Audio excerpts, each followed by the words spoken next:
Scott Summers, the ever-dutiful leader of the Guardians, stood in the training chamber, ready to orchestrate a symphony of productivity.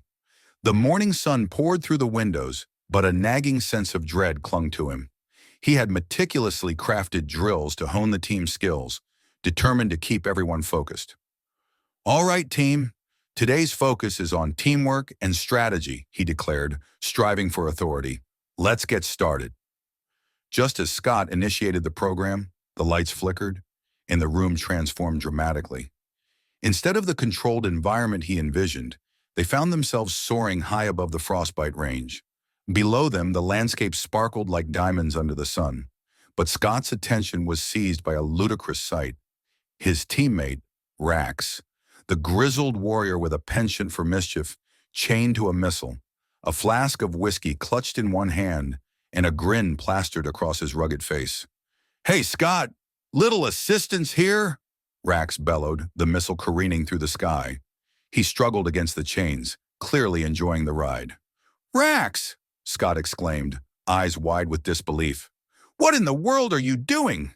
You split off from the team for a solo mission, and now you're strapped to a missile like a twisted carnival attraction?"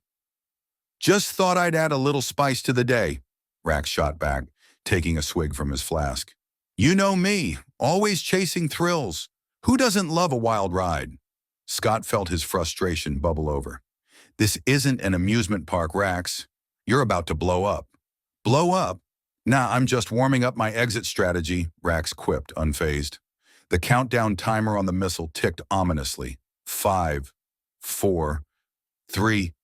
"Seriously, Rax, you can't be this reckless," Scott shouted, trying to keep his cool.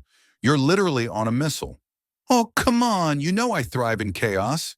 Besides, I've had worse days," Rax retorted, flexing his claws. "These chains are just a minor inconvenience." With a flourish, Rax unleashed his claws and sliced through the chains, just as the missile roared to life, igniting beneath him.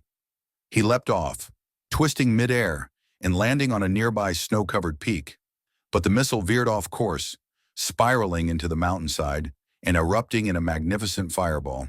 Shockwaves rippled through the air, sending debris raining down like confetti and toppling nearby trees.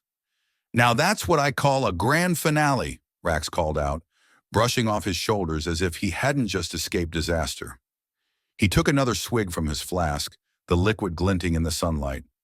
Scott stood there, jaw clenched. "You think this is funny? You could have gotten yourself killed." "Come on, Scott. Live a little."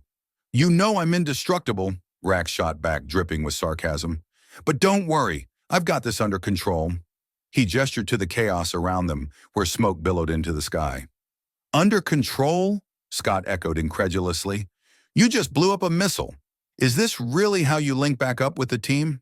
Rax shrugged, eyes sparkling. "It's not my fault you don't appreciate a good entrance.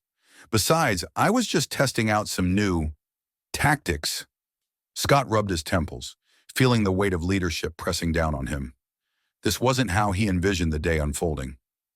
"All right, let's regroup and focus on the mission," Scott finally said, attempting to regain authority. But as he surveyed the wreckage and Rax's carefree attitude, he knew today was destined to be anything but ordinary.